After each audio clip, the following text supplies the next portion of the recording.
वामन राव लाठी वार्ड क्रमांक 66 के अंतर्गत आने वाले क्षेत्र कुशालपुर में ठाकुर अनिरुद्ध सिंह स्कूल के पास स्थित संकट मोचन सामुदायिक भवन डे केयर सेंटर के सामने आज 2 अक्टूबर को महात्मा गांधी तथा लाल बहादुर शास्त्री जी की जयंती कार्यक्रम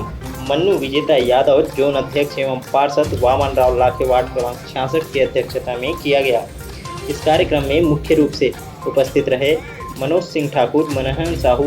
अनिल सेन, पूर्व वार्ड अध्यक्ष विनोद यादव, विशाल ठाकुर, नारायण यादव, आंगनबाड़ी की सुपरवाइजर दीदी यमुनेश पांडे, सरिता दीक्षित, दीदी सुमित्रा साहू, हेमलता ध्रुव, नजवा खान, जानकी साहू, नीलिमा शर्मा